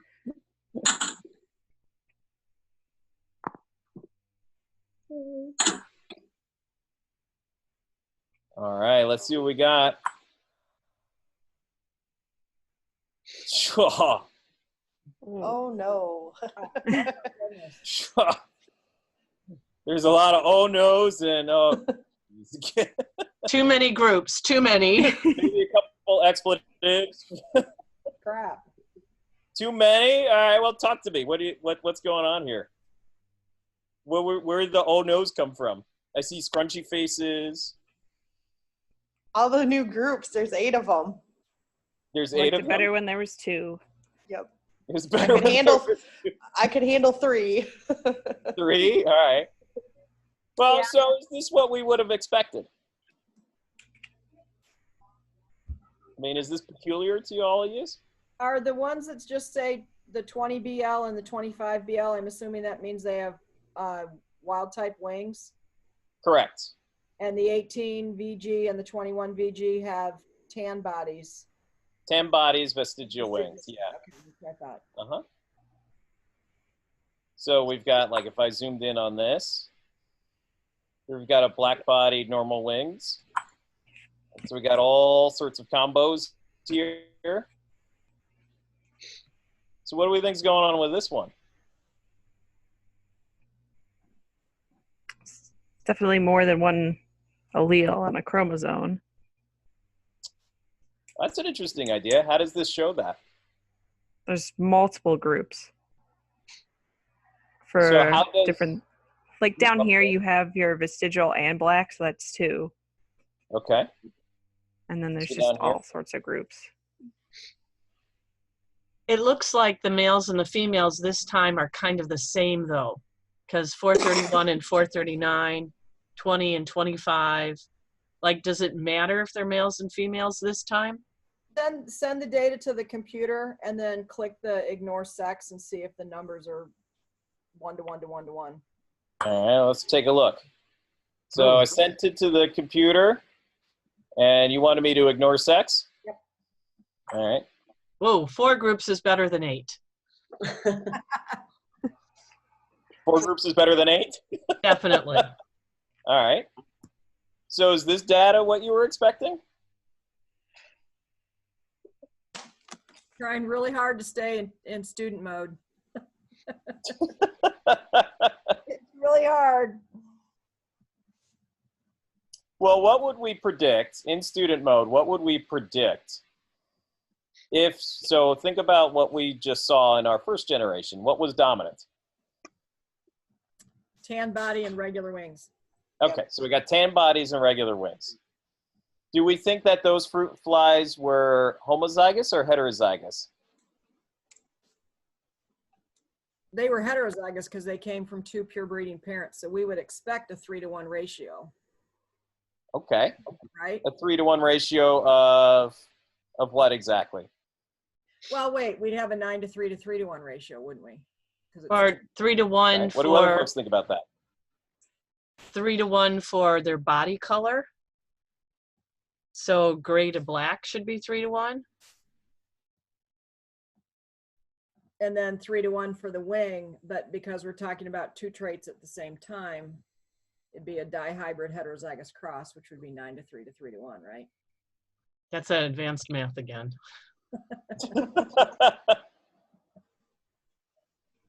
So if we were to do a dihybrid cross, what I'm hearing is we would expect a 9 to 3 to 3 to 1 ratio. So what would the 9 be then? Or wild type for both. Okay, so this top one here? Yeah. Okay, and then the 3s? Dominant for 1, recessive for the 2nd, then recessive for the 1st, and dominant for the 2nd. Okay, so like these, are we talking like these 2 here then? It'd be tan body and vestigial wings, and then black body and regular wings, right? So these 2 in the middle, Yeah. or at the bottom here? And then what would be the 1 in this 9 to 3 to 3 to 1? Vestigial and black, right? Because those were both the recessive. Okay.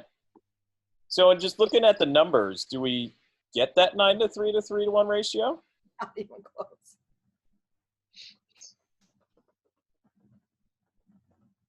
I've seen some head shaking no.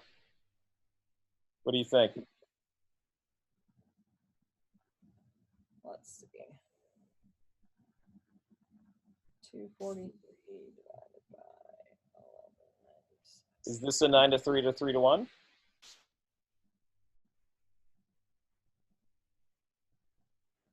No, because if it's the 16th, 1 out of 16, it would be a point. It'd be a 6.2%, and we got a 0.2% proportion. Okay. You know, can I switch to teacher mode for a minute? Absolutely. And so I've done this with my students with this and with my AP with this linked, and it's really hard for them to figure out. And then I had to stop it, and I went to the popsicle sticks, and I made a bunch of popsicle sticks and had them do it that way to visualize it more. And then we went back to this because it made sense, because I couldn't go on with it another day. Yeah. So this is interesting. I'd like to make this work. I really would, because it's cool if they can jump there, but I don't see how they can. And my kids are pretty good. Yeah, so let's jump into teacher mode then for that and talk about that. So for kids that have, let's say, like, that are having trouble seeing the math patterns and things like that. So like with this, right, what's one of the patterns that you're hoping that they're looking for? Well, they know it's not a 9 to 3 to 3 to 1, and it's equal numbers of both, where they're not with the recombinants. So, and I want them, of course, to say, oh, they must be on the same gene. The same chromosome? Yeah. They're the same chromosome, but the only way I'd be able to get them to see that is if I have them do it with popsicle sticks to get those numbers. Okay. Yeah. So maybe modeling it? Yeah. Well, not modeling in the modeling instruction sense, but putting it on something tangible. With a model that's on there, and then they get those numbers. But I'd like for them to jump to this with it. That's the goal. But so is there a line of questioning? I'm wondering if we can brainstorm a little bit. Yeah, what kind of line of questioning maybe I'm not. would get them from looking at this sort of data and seeing, hey, this is not a 9 to 3 to 3 to 1, right? To that end goal of saying that these two genes are linked on the same chromosome. Yeah. Could we look to see if it's still consistent with the 3 to 1? Say, well, it's too many things to look at once. What if we just look at body color and we combine the black body ones with the, maybe that would help to have the kids see the 3 to 1 is maintained for the two separate traits. Maybe that could be a stepping stone to then get to, now we're looking at a probability of both, you know what I mean? It's, yeah. Well, we have to keep in mind that it took Thomas Hunt Morgan 17 years to figure out. Good point. Very true. Oh. Yeah, so I don't feel so bad. Yeah, exactly. Popsicle sticks. Great.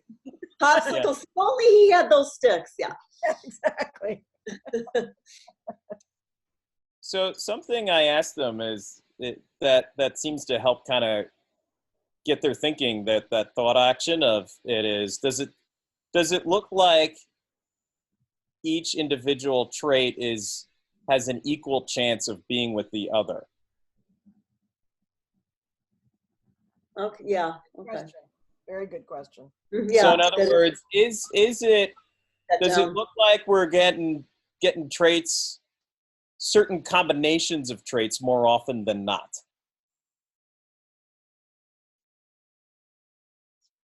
Yes.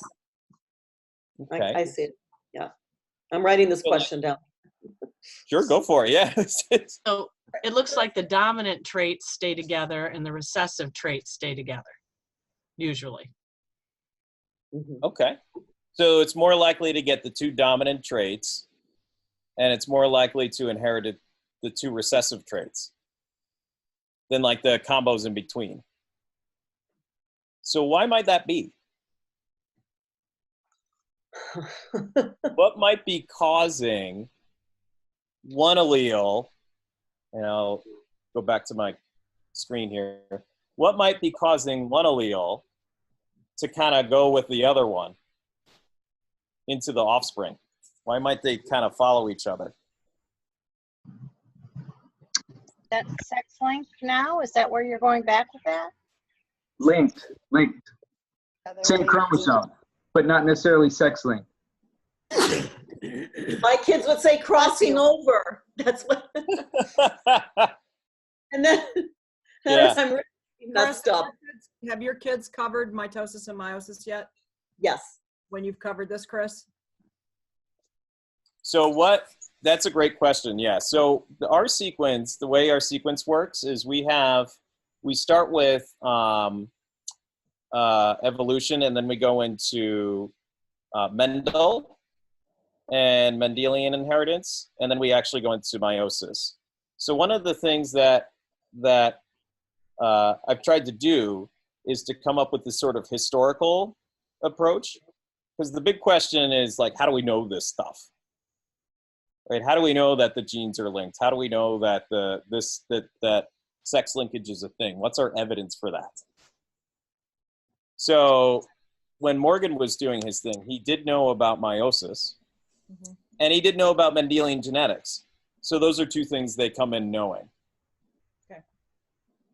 And one question actually after meiosis that we leave them with before we get into all this Morgan stuff is are you noticing any parallels between the way that the chromosomes are behaving and then the way that the alleles are behaving, as Mendel described them? Ooh, I see a plant. It's a gorgeous plant. So is there some sort of parallel between those two? Why might that be? And it's actually this set of evidence that actually put the chromosomes physically located, or put the alleles physically located on the chromosomes. If this is making sense to anybody.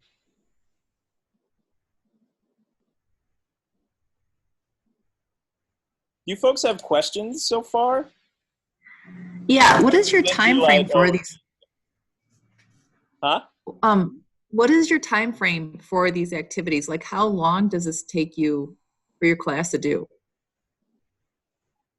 So this is 2 classes, generally speaking. So the first class is with sex linkage. And then the second class is for linked genes. How long are your classes? 45 minutes, 50 minutes, 90 minutes? We're on a block schedule. So I see them 84 minutes, 5 times every 2 weeks. Okay. So 3 days 1 week, 2 days the other week. So the cool thing that I found with this sort of approach is that once the students kind of start to articulate that evidence, then we can go and actually deploy this sort of model of alleles on chromosomes and alleles linked to one another, AKA on the same chromosome. So they have a whole bunch of practice problems. Is anybody familiar with conflicting contentions? So it's in physics. There's this book out there that's called TIPPERS, which are tasks in physics education research. And they're basically all these different tasks for physics students to kind of get at the conceptual understanding of certain topics. And so I kind of started to model a lot of the worksheets and stuff that we do as sort of deployments to that. So for those that haven't taken a modeling workshop, and I know there's a couple in here, there's sort of this cycle of development and deployment of models. So when we're developing a model, what we're really doing is we're trying to conceptually have the students construct their model from evidence. So what kind of labs and things like that we do. And then the deployment is sort of like, okay, now that we've constructed it, what do you think about, can you apply it to other situations and scenarios? And so a lot of the tippers that I came up with, or the conflicting contentions, were based on that style of tipper. So for example, like this one, here we've got a practice problem where you've got a bunch of straightforward questions. They're Hogwarts questions and things like that. And so they're given sets of data and they have to talk about the allele relationships. So are they Mendelian or not? How do we know? What pattern of evidence are we seeing that indicates if they're Mendelian, that indicates if they're sex linked, that indicates if they're just linked? but aren't on a sex chromosome. And so then we get like a little bit harder still. So this would be like an example of a sex-linked data set. So where in this data do you see evidence for patterns in this evidence for if it's sex-linked or not? And then even a little bit harder still. So there's some of that. And so this would be another example of a deployment that we'll do for the AP kids. So here we've got a number of possible experimental designs that we can cross different fruit flies and stuff like that. Which ones would generate evidence that could suggest genes are located on the same chromosomes? That to refute the hypothesis that eye color is both on the X and the Y, kind of going back to that original sex-linked question that we were talking about.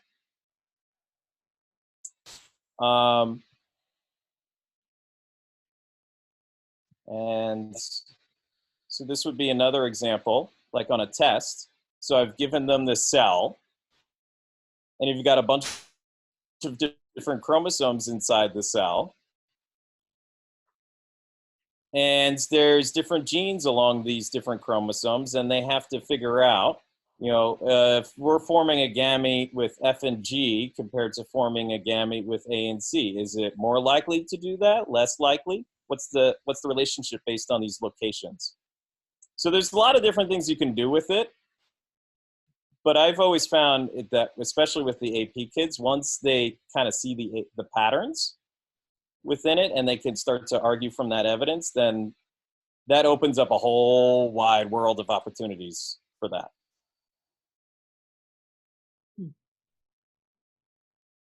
Of giving them all sorts of patterns and saying, hey, go figure this out. And actually, as a performance task, I'll do this last one quickly.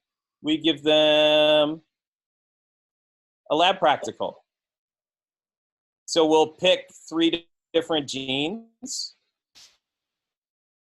and that's available in the simulation, and give 3 different sets of genes to 3 different, you know, all our different classes, and say, okay, go tell me what the relationships are. Are they linked? Are they sex-linked? Or are they autosomal, meaning they're on different chromosomes? And they have to do a claims evidence reasoning write-up for it, lab write-up for it within their lab groups. So these are just some examples of how we deploy it. Once we've established this from their labs, this is where we go to from doing all these simulations.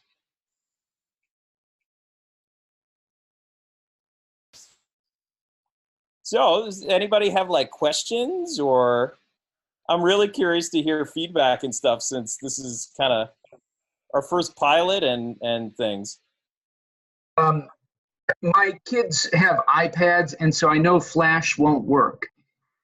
Is there any other simulation equivalent to this that you could offer that's in HTML5? HTML5, yeah, there's a couple online. I could shoot it out to the group. That probably would be the easiest way to get it to you. That'd be great. Yeah, thanks. Sure. I like this one a lot, just because it gives just the right amount of information without showing all the genotypes and phenotypes and everything associated with them. But there are a couple other options out there for sure. But I'm curious as to if folks could foresee kind of doing something along this line in their classes, or what might be some things that they would have to scaffold. I think this would go well in my classes. It will have to be like some background information given, you know, just to remind them of some of the key terms, the homozygous, heterozygous, you know, sex-linked and all of that. We might just do a day of review. And then I might just let them play with it and let's see what we can come up with. And then we can go back and revisit. It might take a couple of days to do that, but they've been asking what kind of, you know, projects they can work on together to try to do some investigating, besides just the labs that, we've already been given. Right. Yeah. So this will be something that I think they would be appreciative of the interaction. I don't know exactly where we're going to end up with it, because it's going to have to be a work in progress, and I'm going to have to play with it for a little while myself, but I think it would be fun for them. Awesome. Yeah, I really like this activity. I am a little bit more worried about myself in terms of leading the kids in the right direction. So, I mean, that's only my concern. I was writing down all your questions, but I just am afraid that they're going to get stuck and I'm not going to know how to get them to the spot. Yeah, it's hard in like a 3-hour kind of setting to catch it all too. So like, I'm fairly certain this probably feels like a teaser rather than than a full-blown sort of workshop kind of thing. So I mean, if this is something that we want to kind of continue talking about too, I'd be open for that, and kind of saying like, hey, let's keep tabs, and as folks are getting closer, we can kind of communicate and stuff like that. Or if folks are up for that. I would be interested in trying this with my kids. I've used that website before, but we did it in a much more structured way where I was kind of leading them, and it very much was to help them with chi-square analysis after they had learned, we did the M&M lab, and this way we can get through the math quickly. So I think, again, I'd have to go back and rework how I do things, but I do like the idea of them coming up with it more on their own.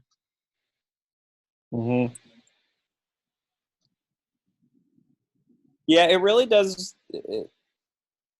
We had to do a lot of rethinking in terms of our sequencing within the full year, such that something like this could even be possible. So that it's not sort of the traditional kind of, like the CED that came out, where you have biochem and stuff like that first, and then you go into cells, and then you go into, we totally do pretty much the exact opposite of that.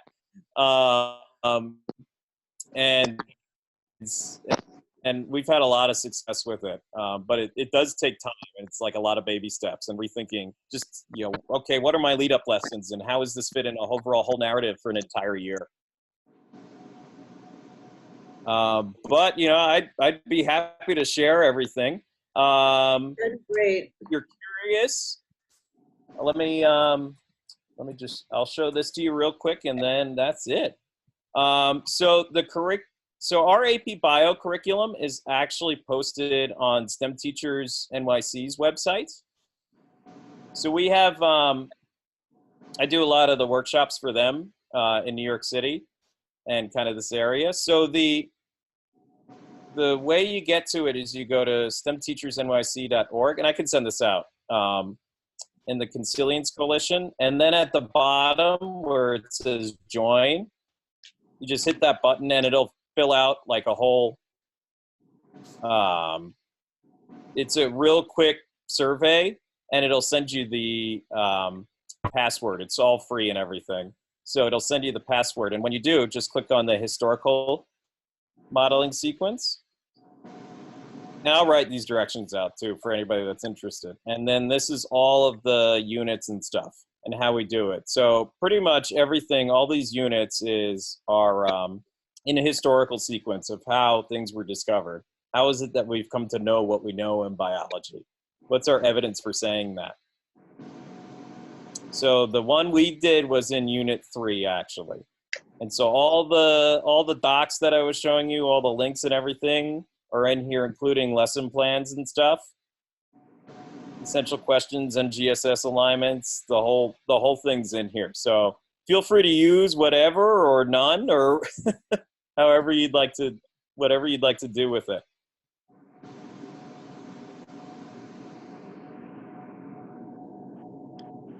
All right. That's awesome. Thank you. You're so welcome. Yeah, thank you. Thank you. Would this be the kind of thing that people would be interested in doing, like in like a series kind of thing? Like if we continue to do AP stuff? I would love to, like once a month, just do something. Just pick one and, you know, Pick a whatever unit and run with wants it. to do. Cool. All right. Would other folks be interested in that too? Yep. Okay. Cool. Awesome. Where's the Consilience, whatever thingy on the STEM Teachers NYC website? It's, if you go to STEM Teachers NYC, it is under programs, Okay. and then you scroll down and it says biology there. Oh, there it is. Yeah. And if you ever go to a modeling workshop that I'm leading, this is the stuff we use too. This is the curriculum we use, and we go through the whole thing too for it. And I think New York, I think this next summer will be New York and Cleveland. Two places I'll be at. Yeah. I have done so many modeling like things over the summer that are not what I teach that I'm super excited if you're doing a bio one where I can actually get to. Yeah, we're doing a bio one in Cleveland, and AMTA kind of gave their blessing to go and do this like in an AP class, and folks in the past have a lot of folks have used it and stuff, so it's part of a bigger community too, and within AMTA and everything. So it is 3:07. And it's a Saturday, so I don't want to keep you longer than if you want to leave. Feel free to go and hang outside if it's a nice day. But I'll hang around if other folks will have questions and stuff like that. Can you send an email about the 2 workshops for Cleveland and New York? Yeah, absolutely. The New York date is tentative right now. The Cleveland date's pretty set. What's the Cleveland one? What's the Cleveland one? Cleveland is July. Let me look at my calendar. It's in July. It's after the 4th, whatever those 2 weeks are.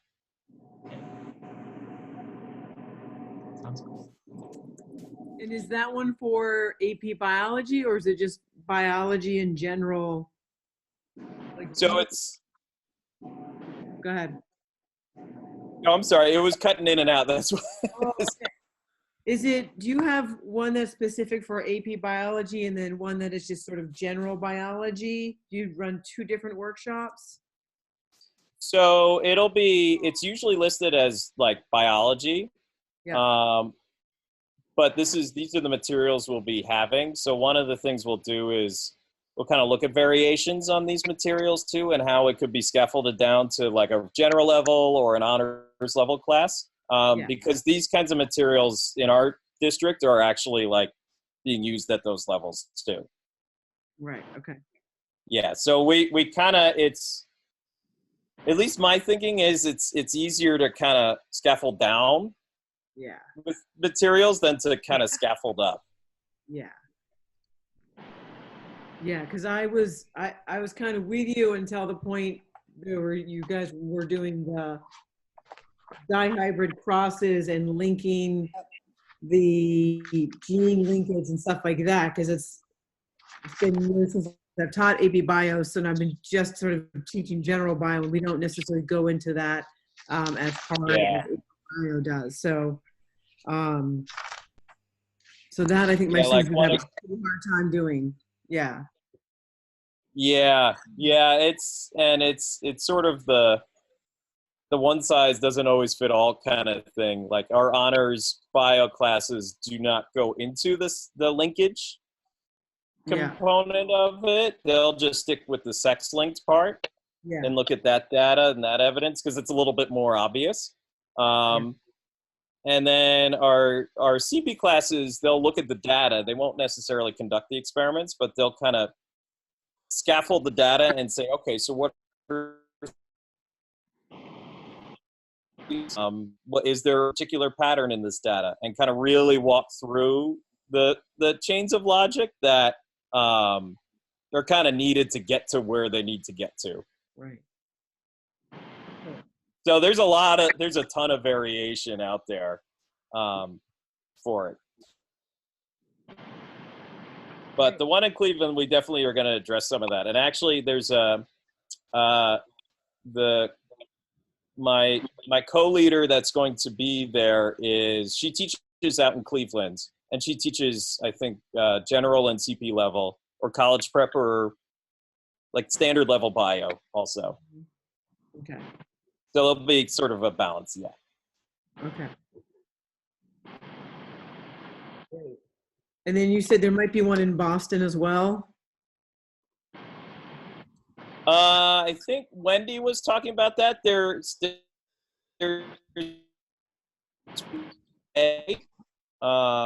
So in Boston, yeah. I don't know the dates of that off the top of my head. But the one in Cleveland, yeah, it's the 2 weeks after July 4th. And then the one, so in New York, I believe it's last week in July, the first week in August. And I can write all this down too, if for folks, and throw it in an email too. Yeah, that would be great. Sure thing. Yeah. Thanks, Chris. You're really welcome. You're very welcome. I hope it was good, positive. Thank you very Yes. much. Thank you. Awesome. Very good. For Thank you. sharing your Saturday. Thank you. Bye-bye.